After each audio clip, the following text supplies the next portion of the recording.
Red టీవీలో మీ వ్యాపార ప్రకటనల కోసం ఈ నంబర్ ని సంప్రదించండి 6281747728. సరే, ఇప్పుడు రాజకీయాలకు వస్తే ఇప్పుడు రీసెంట్ గా మనకు పెద్ద హాట్ టాపిక్ అనేది గత వారం రోజులు కాదు, నెల రోజులు కాదే నడుస్తుంది.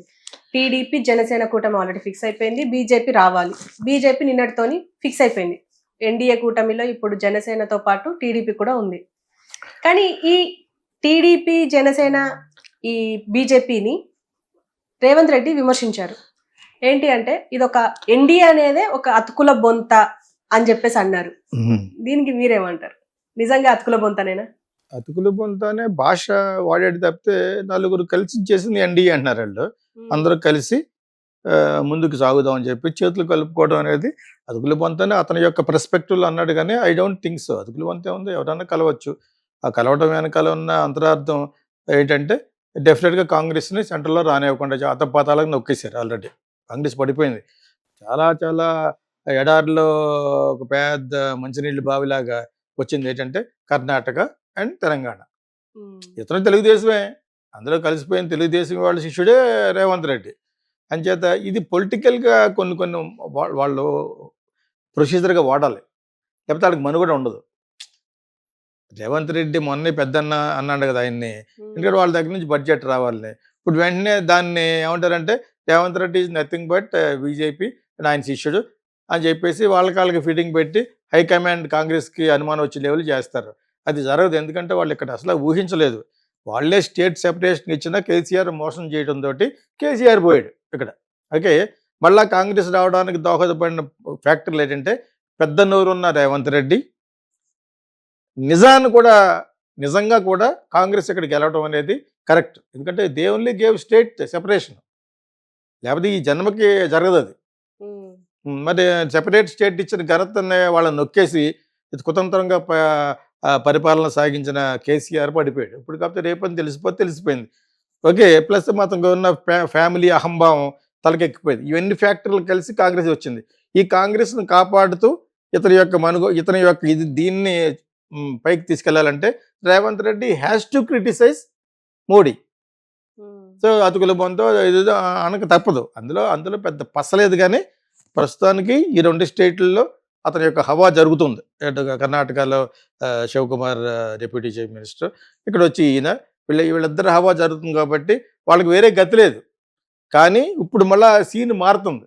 ఈ సౌత్ యొక్క ఇన్ఫ్లుయెన్స్ అక్కడ కూడా పడి మోడీ గారు 400 సీట్లు కాదు 400 సీట్లు రావంటున్నారు. ఇప్పుడు 225 వస్తే గ్రేట్ అని విశ్లేషకులకు చెప్తున్నారు అనమాట.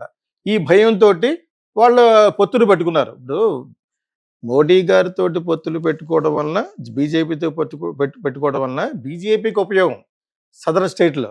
ఇక్కడ వాళ్ళకి ఓటు బ్యాంక్ లేదు, అసలు 1% కూడా లేదు. 2 అంటున్నారు కానీ అబద్ధం అది. ఆంధ్రాలో 1% కూడా వాళ్ళతో చేరిన పార్టీకి నష్టం. వాళ్ళు కొన్ని సీట్లు ఇవ్వాలి కదా, వాళ్ళకి సీట్లు ఇచ్చారు. ఓకే, 30 సీట్స్ ఇచ్చారు. 23 ఏమో అతనికని 6 వచ్చి 23 కాదు 23 జనసేనకి, 6 or 7 ఏళ్ళకి ఎవరికి బీజేపీకి టోటల్గా 30 ఇచ్చారు. ఎవరో తెలుగుదేశం వాళ్ళు. అందులో ఎన్ని గెలుస్తాయి అనేది సస్పెన్స్. వీళ్ళు కలవటం వలన ఎవడో ఓటు ఎవరు జగన్కి వేస్తారు. వీళ్ళు ఇలాగా ఎన్డీఏలో కలవటం వలన ఎవరికి బెనిఫిట్ అంటే జగన్కే బెనిఫిట్. బీజేపీకి అసలు ఓట్ బ్యాంక్ లేదు, ఎందుకు వేస్తారు? వేయరు. అదేవిధంగా ఎవరో మన అతుకులు పొంత అన్నది, అతుకులు పొంత నిజంగా అతుకులు పొంత ఎప్పుడు అనిపిస్తుంది అంటే పవన్ కళ్యాణ్ వెళ్ళి చేరాడు అందులోను. ఎందుకు వెళ్ళాడు? అతని యొక్క స్వార్థం గురించి వెళ్ళాడు. రేపొద్దు సెంట్రల్ మినిస్టర్ అవుదామని. అతనికి క్రౌడ్ వస్తుంది కదా మీటింగులకి, అంతగా తప్పితే అతన్ని నమ్ముకుని కోపలందరూ మోసపోయినట్టు లెక్క. అతను ఒక్కడో, ఇప్పుడు నేను మొన్న ఆల్రెడీ మీ ఇంటర్వ్యూలో చెప్పాను, పార్లమెంట్ కూడా నిలబడొచ్చాను. ఎప్పుడూ చెప్పలేదు సోషల్ మీడియాలో. నేను ఒక్కడే ఎందుకు చెప్పానంటే నాకు ఒక సమాచారం అందింది ఢిల్లీ నుంచి. ఓకే, అది ఒక సెంటెన్స్లో చెప్పాను మీకు. అతను ఒకటి పార్లమెంట్ సీటు, ఒకటి అసెంబ్లీ కూడా నిలబడతాడని చెప్పేసి. ఓకే, అన్నట్టుగానే ఇప్పుడు పార్లమెంట్కి నిలబడతాడు. పార్లమెంటు అసెంబ్లీ నిలబడతాడా లేదా అని తెలియదు. కానీ పార్లమెంట్ ఒకటి నిలబడితే అర్థం ఏంటి? ఇక్కడ ఉన్న ఇతను నమ్ముకున్న కోపలు అతని మీద చేసినట్టు లెక్క, నెత్తి మీద చేయబెట్టినట్టు లెక్క. అదేందా? అతను స్వార్థపరుడే, అంతకంటే మించిన స్వార్థపరుడు మోసగాడు అని అనిపించి కమ్మోళ్ళందరికీ మోసం చేస్తున్నది చంద్రబాబు నాయుడే. ఎందుకంటే తన స్కిన్ తను కాపాడుకోవడం కోసం అతను ఇన్ని కేసుల్లో ఉన్నాడు. మోడీని క్రిటిసైజ్ చేసినంత దరిద్రంగా ఎవరిని క్రిటిసైజ్ చేయలేదు అతను. బ్లాక్ షర్ట్లు వేసుకుని వెళ్ళి అన్ని చేశాడు గతంలో. ఓకే, అదే పవన్ కళ్యాణ్ పాసిపోయిన లడ్డూలు అని కూడా అన్నాడు, తిరుపతి లడ్డూలు. మరి ఆ పాసిపోయిన లడ్డూకే లోపలికి ఇప్పుడు వెళ్ళావు, నీకు అది కూడా గతి లేకపోతే ఇక్కడ ఎమ్మెల్యే అవ్వు, ఎంపీ అవ్వు. ఇంకో డేంజర్ ఏంటంటే ఇతని మీద మళ్ళా జగన్ ఇతను కాకినాడలో నిలబడతాను ట్రై చేస్తున్నాడట. కాకినాడలో ఇక్కడ మన పవన్ కళ్యాణ్ జనసేన దాని మీద మళ్ళా నాకు రిలేటివ్స్ కూడా అతను కూడా చలంశెట్టి సునీల్ ఎవరో పెడుతున్నారు. యాక్చువల్గా అతను దురదృష్టవంతుడు, ఎక్కడ నిలబడినా ఓడిపోతాడు. వ్యాపారస్తుడు అన్నీ ఉన్నాయి. కాకపోతే ఇప్పుడు పవన్ కళ్యాణ్ నిలబడితే అతను మార్చొచ్చు జగన్. ఓకే, ఎక్కడ నిలబడినా జగన్ మట్టుకు 1కి 20 వంతులు ఖర్చు పెడతాడు ఇతను ఓడించడానికి. ఈ అనుమానం అతనిలో పెరిగిపోయింది. ఎవరు ఈ నిజం కూడా పవన్ కళ్యాణ్కి భయపడి పారిపోవడం తప్పితే భయపడి పారిపోతున్నాడు అతను. నీకు అర్థమైంది? ఇప్పుడు ఎక్కడ నిలబెట్టినా ఓడించడానికి అంత డబ్బులు ఖర్చు పెడతాడు అతను. ఓకే, ఇది మటుకు జరగబోతుంది. Same thing to Chandrababu also. కుప్పంలో కానీ వాళ్ళ అబ్బాయి నిలబడే మంగళగిరి కానీ విపరీతం ఖర్చు పెట్టి ఓటిస్తారు. అతని స్ట్రాటజీలు చాలా చాలా వికృతంగా ఉంటాయి అండ్ భయంకరంగా ఉంటాయి. అంచేత వీళ్ళే ఉండొచ్చు ఉన్నా కూడా చంద్రబాబు నాయుడికి ససేమరా ఇష్టం లేదు బీజేపీతో కలవడానికి. నిలబడిన 5-6 సీట్లు పోతాయి. వాళ్ళు ఏంటంటే సదరన్ స్టేట్స్లో తమిళనాడుతో కూడా కలిసి అక్కడ 10, తెలంగాణలో 10 అలా పెట్టుకుంటూ 3 గెలిచినా కూడా 10 ఎంపీ సీట్లు వస్తాయి కదా. They don't care for MLAs. MP సీట్లు అన్నీ కలిసి ఒక 10 సీట్లు వస్తాయని వాళ్ళ స్ట్రాటజీ తోటి ఆంధ్రాలో ఒక 6 సీట్లు, ఇక్కడ ఒక తమిళనాడులో ఇలాగా ఇంకా మన తెలంగాణలో వస్తాయి వాళ్ళకి. ఇవన్నీ కలిసి ఒక 10 వస్తాయి. ఇప్పుడు అతుకుల పొంత అన్న రేవంత్ రెడ్డి గారి మాట చాలా వరకు కరెక్ట్ అయినా కూడా కరెక్ట్ అని ఎప్పుడు అనిపిస్తుంది అంటే చాలా ఇష్టతోటి మోడీ గారి దగ్గరికి వెళ్ళిన వ్యక్తి ఎవరంటే ఆయన స్వార్థాన్ని పెట్టుకుని చంద్రబాబు నాయుడు. ఒక విధంగా చాలామంది వాళ్ళ కమ్యూనిటీ వాళ్ళు యొక్క ఆశని అడియాసలు చేసిన వ్యక్తి ఎవరంటే ఆయనే. ఓన్లీ కేవలం ఆయన కేసులు చాలా విపరీతమైన కేసులు ఉన్నాయి ఆయన మీద, అవన్నీ కూడా వాళ్ళు అలా పట్టుకున్నారు. ఓకే, సో పవన్ కళ్యాణ్ కేసులు ఉన్నా లేకపోయినా అప్పుడప్పుడు ఏదో అక్కడక్కడ ఏదో ఎమోషనల్గా మాట్లాడడం, జనాలు ఎక్కువ మంది వస్తారు కాబట్టి అతనికి ఏదో ఒక మిళుకుమనే మోడీ గారి యొక్క ఇది ఉంది అతనికి ఏంటంటే ఇతన్ని మనం కూడా పెట్టుకుందాం, ఇప్పుడు కాదు రేపటిని పనిచేస్తారు. ఇక్కడ కమ్యూనిటీ వైజ్ 27% ఉన్న కాపులకు సంబంధించిన వాళ్ళు, కానీ వాళ్ళ దగ్గర ఇతను ఇమేజ్ పాడు చేసుకున్నాడు. అతను ఏంటి వాళ్ళ బ్రదర్ ఏంటి ఇద్దరు కూడా కాపుల్లో ఇతని మీద నమ్మేవాళ్ళు ఎవరు పెద్ద లేరు ఇప్పుడు. యాక్చువల్గా అక్కడ 2-3% కంటే ఎక్కువ ఓటింగ్ ఏమి ఉండదు అతనికి. అదే ఆ విషయం తెలుసు. ఎక్కడ నిలబడినా జగన్ ఓడించేస్తాడన్న భయంతో ఇప్పుడు పార్లమెంట్కి పారిపోతున్నాడు. పార్లమెంట్లో కూడా ఓడించడానికి అతను చేయొచ్చు, ఇంకా నామినేట్ చేయాలి బీజేపీ వాళ్ళు.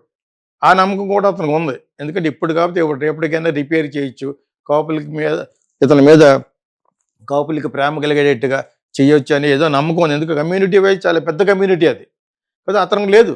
ఆ కమ్యూనిటీలో ఉన్న ఇమేజ్ని పోగొట్టుకున్నాడు. రకరకాలుగా మాట్లాడు, నేను ఒకసారి ప్రశ్న అవుతానని, ఒకసారి కాదని, ఒకసారి ఇలాగని, ఒక కన్స్ట్రక్టివ్ స్టాండ్ లేదు అతనికి.